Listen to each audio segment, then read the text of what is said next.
Faleminderit që na zbukurove emisionin, zot Riguri, me mesën aty. Respekt për juve. Zot Riguri, keni dëgjuar për iniciativën.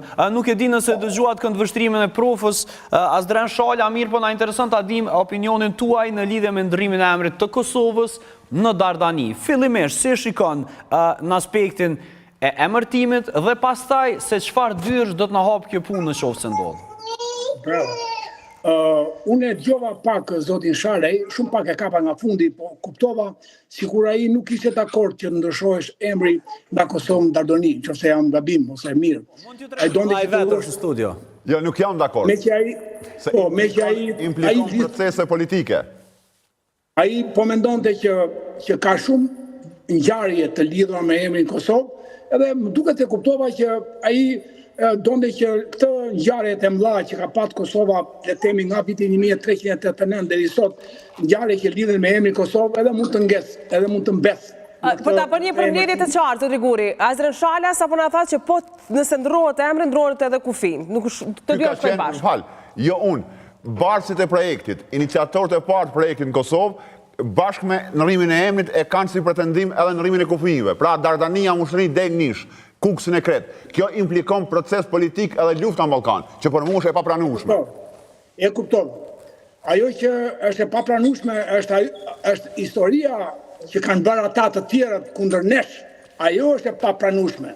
Sepse ç'kan bërë? Kanë ndëruar pikërisht emrin, kanë ndëruar fillimisht. Dhe emri është gjë e madhe, siç është emri një njeriu. Lere një person pa emër ose me një emër të rrem. Pra, zot Riguri, lufta është e pranueshme. Po më lejo. Po mirë më në rregull, dakord. Atë edhe një herë pra. Unë e kuptova logjikën tashmë e kuptova logjikën e zotit Shalej.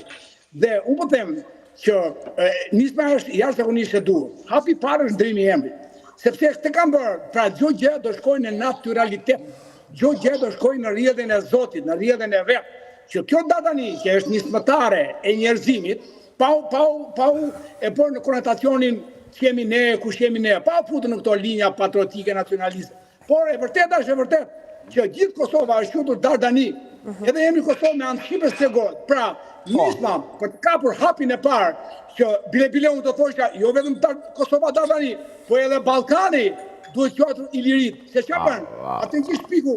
Atë që shpiku një. Por sa është e mundshme zot Riguri që Ballkani të quhet Ilirit? Po 150 vjet ka 10.000 vjet që është quajtur Ilirit. 150 vjet janë shumë pak. Kur i tha i doktori amerikan, ti i tha 60 vjeçë 200 kg, ti mund të brellësh ta, mund të rrendësh, mund të vraposh, nuk e bëj dota. Po mirë, po si ti bindim maqedonët, grekët, bullgarët, serbët, bosnjakët që ta quajmë Iliri Ballkanin?